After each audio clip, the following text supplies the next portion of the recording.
Okay, so our next topic is sleep. My name is Brandon Dennison, Vice President for Economic and Workforce Development at Marshall University. We are going to encourage you to sleep more, but not for the next 40 minutes, ideally. So stay tuned, sit up straight, listen close on this very important topic.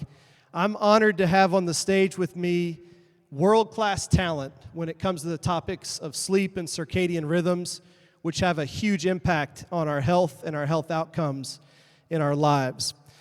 To my right is Dr. Randy Nelson. Dr. Nelson is the Hazel McQuain Chair for Neuroresearch here at West Virginia University. He is president of the Medical School Neuroscience Department Chairs nationwide. And to his right is Dr. David Gozal, the dean of the Marshall University School of Medicine, an absolute gem in the Marshall ecosystem, and an absolute gem for the state of West Virginia, leading on research questions such as gerontology, obesity, addiction, and many other issues critical to rural health outcomes.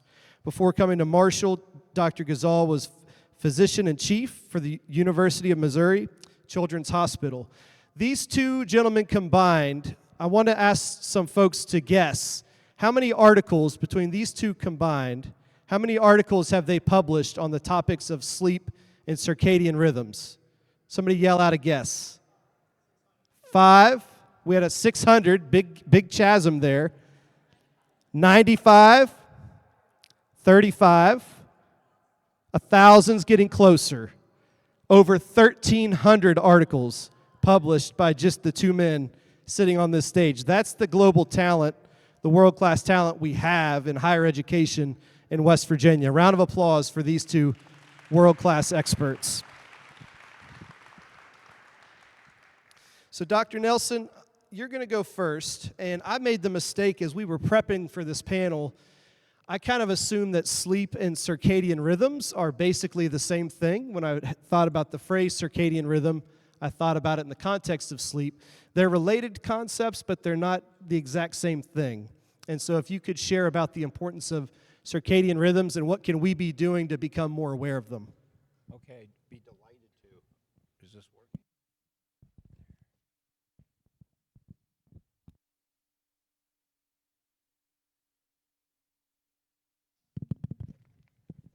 Okay, thank you. Put the screen on for me, please.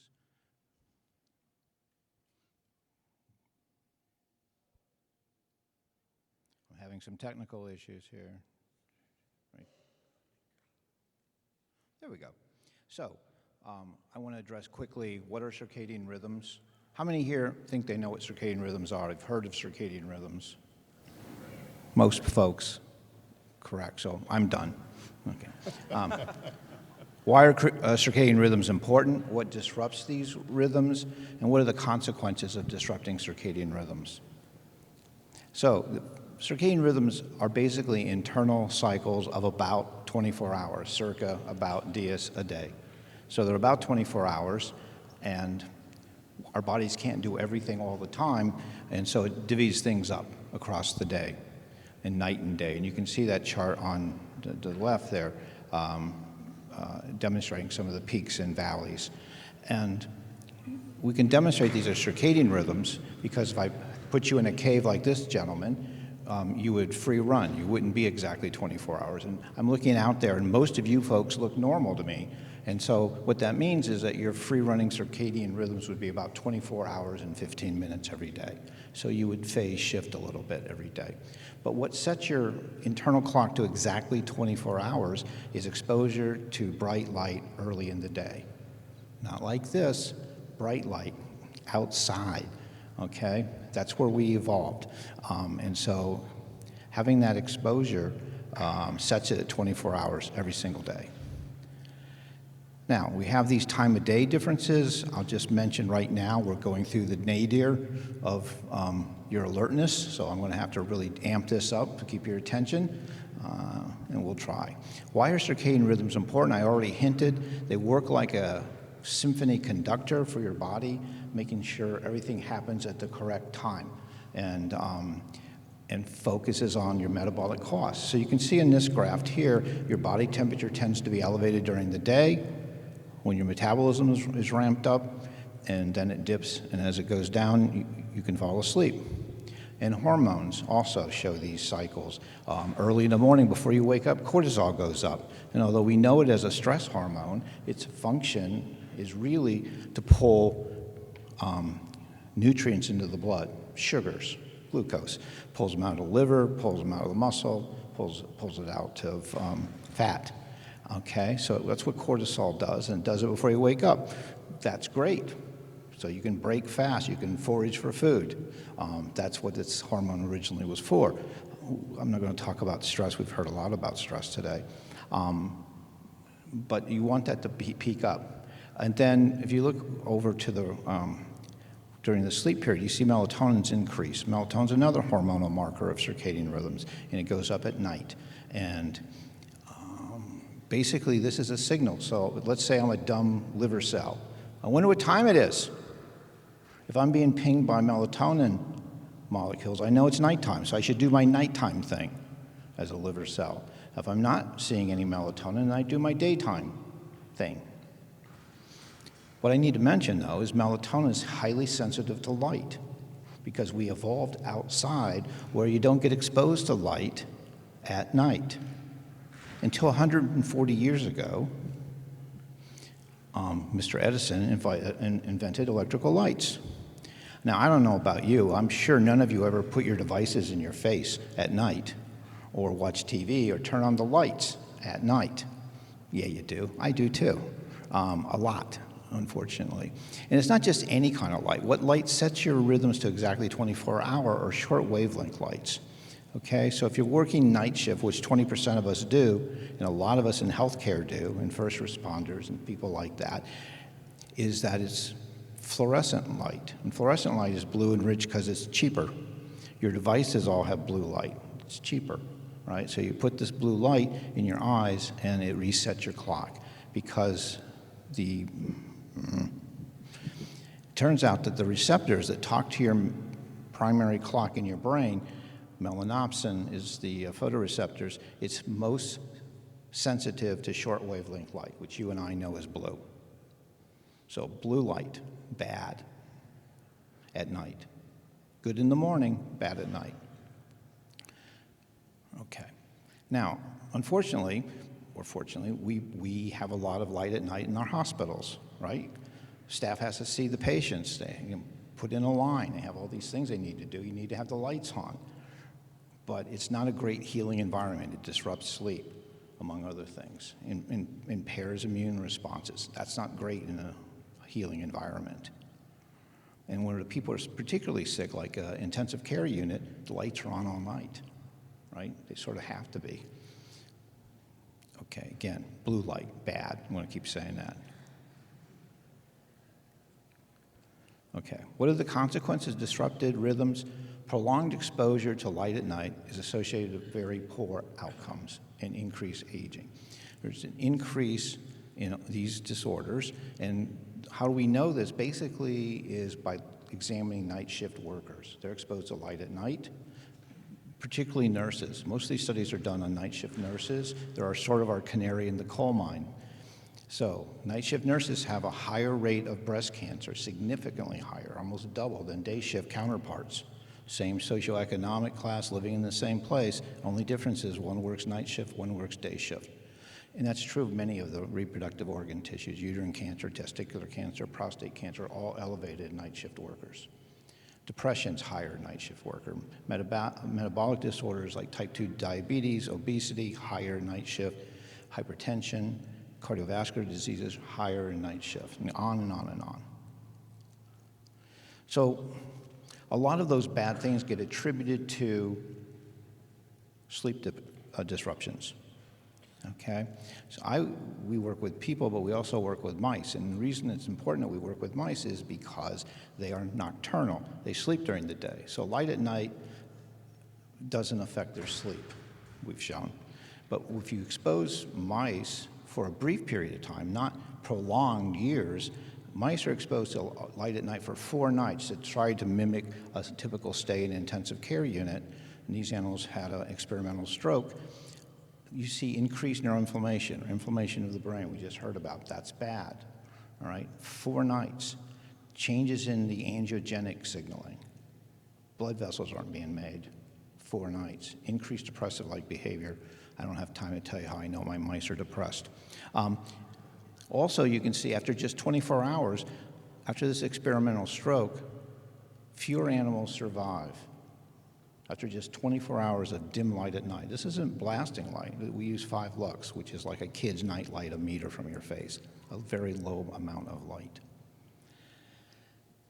This is a cross-section of the mouse brain, and the white materials, white picture is the dead tissue. You can see that more infarct, bigger infarct happens. This happens over the course of a week usually.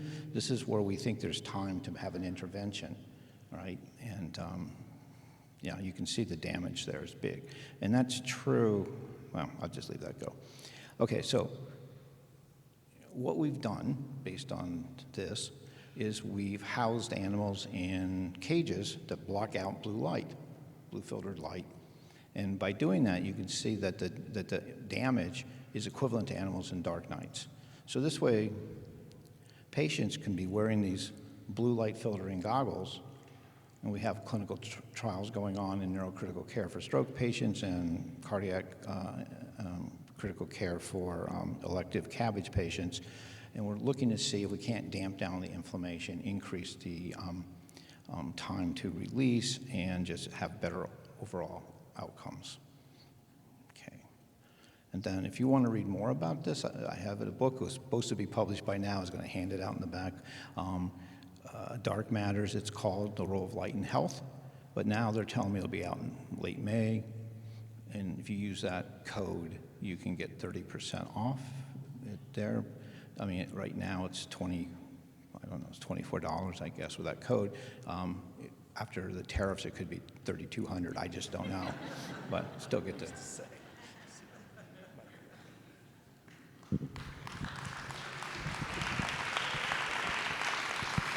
Thank you, Dr. Nelson. And Dean Gozal, you know, we've heard several times today the importance of sleep, but now you're going to tell us specifically why sleep is so important and what might we all be missing. Those of us who have not published over 1,300 articles on this topic, what are we missing? Well, first of all, is it working? First of all, good afternoon, and thank you for the invitation to participate. This is a wonderful conference. I'm going to challenge you all. Why don't you close your eyes and try to sleep? This will be my talk. That's it. We will have 5 minutes of silence where you're going to get a little bit of a restorative power nap.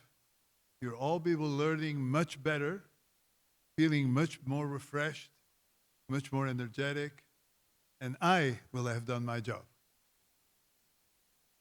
But if you don't want to, then I will try to, if I could have the slides for a second, I will try to tell you a few stories about why sleep is important. You've heard from many of the speakers, starting already in the morning by Dr. Marsh and subsequently by almost every other speaker, how important it is too.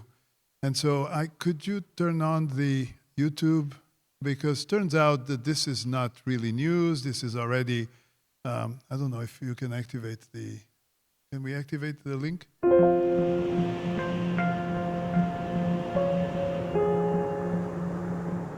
It was about 3:30 in the afternoon. I got a call from my friend telling me that there'd been a serious accident. I was about a 5-minute trip from where the accident happened, about where we are now. The driver of the other car veered across all 4 lanes of traffic. And right here on the side of the road, my family died.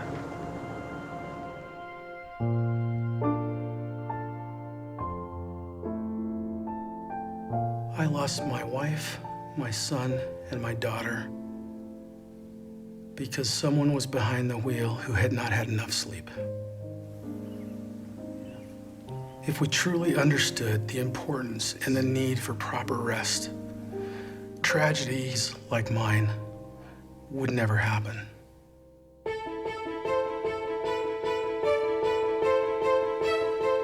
The sleep of Americans is being decimated. There are substantial numbers in the American population who sleep 5 hours and less per night. You don't know how much sleep you've lost until it hits you. Percentage-wise, adolescents are most prone to sleep deprivation. I haven't had any sleep. I don't know what it is. If it's the pressure, kind of the pressure that I put myself under.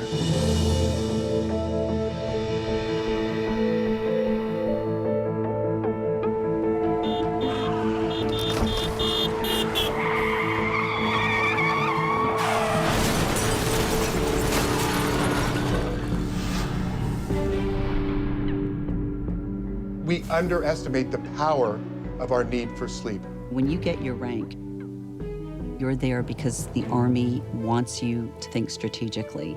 If you're getting less than 6 hours of sleep, you're cognitively impaired. Short sleep is a risk factor for obesity. And there's evidence that sleep loss may promote disorders such as Alzheimer's disease. If you don't get the restorative sleep that you need, cancer is going to grow so much faster. Sleep apnea is really a killer. Insomnia is associated with increased risk for depression, anxiety disorders, substance use disorders. The drugs that are commonly available impair every cognitive function, and millions of people take these drugs, and bad things happen in the middle of the night. When sleep gets shorter than 7 hours a night, you tend to see escalation in obesity, diabetes, cardiovascular disease, and death.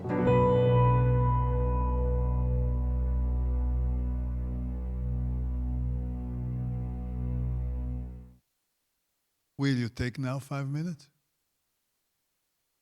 So I hope that what this tells you is a little bit about why sleep is important. This is an introduction to a National Geographic series that we produced several years ago, but it still remains as up to in fashion and how accurate as it was then. You need to think of it strategically into 4 domains. Productivity losses. Workers, we are important about productivity. And sleep deprivation leads to an equivalent of about 1.2 million working days annually lost because of insufficient sleep. Absenteeism, not being able to work, or losing hours and productivity are all very important consequences. It has health costs, costs that lead to a variety of diseases that you've heard a little bit about. The GDP impact of sleep loss amounts to $411 billion in the US alone. We're talking of many billions of dollars, and yet we don't pay attention to it.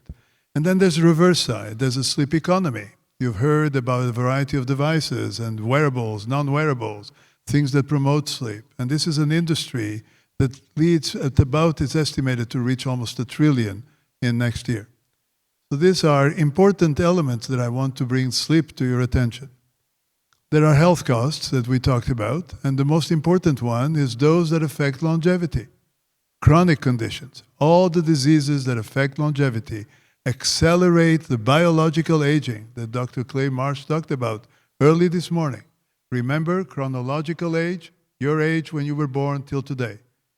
Biological age is the one that you would like to see shorter, a smaller number than the one that is your chronological age. And if you want to talk about your health biological age, is even not only that you will reach to a biological age that is below your chronological age, but that you will reach so by being in perfect health. And those are the objectives of every one of us needs to foster in our communities, in our schools, in our families, in anything that we do in our workplace in order to foster exactly these. You heard from Dr. Nelson and others that lack of sleep or any other perturbation will lead, chronic diseases will lead to immune system impairment. If your immune system is not responding well, you're at risk for developing diseases such as cancer. With the little thing that you saw where we did in mice, where we affected their sleep, led to these mice are at risk, a genetic risk of developing cancer, they were more likely to develop cancer. And if you already had cancer, you were more likely to die of it or to have a much accelerated cancer. But that's just one example. We talked about productivity loss, direct health costs that lead to productivity loss, mental health issues, depression, inability to concentrate, inability to focus, inattention, attention deficit disorder, and we'll talk a little bit about children, accidents and injuries. You saw an accident, injuries at work. Ooh, I stuck myself with a needle in the hospital, or I did something wrong and now I am now damaged or I have an injury. Sleep can be painful. Lack of sleep can be painful. This is a study that we did where physicians working at nights that are sleepless, that did not sleep, were 30% less likely to give the appropriate medication dose for patients in pain. Same token, patients who are sleepless feel the pain 30% more acutely than those who are not sleepy. So you can see the level of dissatisfaction that can happen. A patient comes who has not slept enough and doesn't sleep regularly the way they should. They have more pain for the same disease. And when the doctor is coming to treat them at 2 o'clock in the morning, has not slept for several hours and is sleep deprived, his empathy is going to be diminished, and therefore the perception of the doctor is going to be reduced, and therefore you're going to prescribe less medication. Everybody loses in this. Everybody. Sleep loss can also accelerate the aging process. We have done studies, they're quoted down there, and others have done studies all around the world where we showed that these telomeres get shorter if you don't sleep enough, or if you have sleep disorders such as sleep apnea, insomnia, your telomeres or epigenetic changes attest to accelerated aging, okay? So cellular aging is not something that we want. We call them formation of zombie cells, and we would love to not only to destroy all these zombie cells, which is a form of therapy, but to prevent them from actually occurring in the first place. If you don't sleep enough, you have more zombie cells circulating around you. Do you want any zombies amongst you? You like terror movies, horror movies? We can play a little bit with that. Epigenetic aging, you heard about these chemicals that attach to your genes. Some of them are reversible, some of them are not. So the more you're environmentally challenged with either sleep or pollution or lack of exercise or poor food or chemicals or toxins or anything else that is not good for you, you're going to have epigenetic aging of your genes. That is going to shorten your lifespan, and sleep is involved in it as well, okay? And so all these hallmarks of aging, we can measure them today. We have fantastic tools to actually measure them, and therefore we can progress and take a follow-up with our patients and do very precise assessments as to how they respond to therapy or to interventions related to sleep, related to any other chronic disease. And these are very important facets of how you maintain your population healthy over a long period of time by maintaining them also productive, et cetera, et cetera. And if we think that only the adults are vulnerable, actually children are even more vulnerable because they need more sleep. All of you know that your kids, the younger kids, the younger they are, they need more sleep. An adolescent, which may seem paradoxical, actually needs more sleep than a 10-year-old. Did you know that? And they sleep much less. They stay on their social media and they stay till 1 o'clock in the morning, and then they're supposed to go to school at 7 in the morning to do athletics or whatever it is. And I challenge you to wake up 16-year-old at 6 a.m. to go to do anything. The best that you're going to get is, give me a loan! So what I want to show you is that lack of sleep will affect attention, will affect learning, will create behaviors that look like ADHD, and then be treated with psychostimulants. What are we doing? We're removing a little bit the phenomenon of sleepiness in order to enable the kid to not be restless in the class, when in fact, all they need is sleep. It can lead to cognitive issues that could persist, what we call a sleep debt. You have a debt towards your own brain. And so your ability to learn in the long term is compromised. And if you're compromised, your success in life is going to be compromised. If you take other obesity, you heard about it, the risk of obesity increases by every hour that you don't sleep, or you sleep less than what you should. You will increase your BMI by at least 1.2. Now, we all want to have a BMI in adult age at 25 or below. Multiply it by 1.2 and you don't sleep over a long period of time. Now you're growing into really a major problem. Immune function we talked about, and of course, if you're sleepy, it's like carrying a backpack and going up the mountain. You don't want to talk to anybody who's sleep deprived. The relationships, the ability to engage in an empathic and normal conversation and your social interactions are going to be affected. Children who are sleepy are bullied or are bullied. Either one of them will happen. But the social interactions are not normal. This becomes their norm. You have now a society that is dysfunctional. So I would suggest that we all put ourselves into a 5-minute sleep nap and be encouraged to promote that anywhere we go. Thank you. Having heard this, round of applause. I'm definitely going to commit to sleep more. I do not want zombie cells in my body. That's the first I've heard that. As the father of 2 children who do not sleep great, I'm pretty sure they do have zombie cells in their body, and maybe that's the problem. We've got time for just one closing question. We fall a little bit behind schedule, so we're going to play some catch-up, but they're going to be really important questions that will affect our day-to-day life and our work within our businesses. So, Dr. Nelson, with circadian rhythms, your research has identified that the time of day we do certain things is a very important variable for what comes of the certain activity that we're trying to undertake successfully.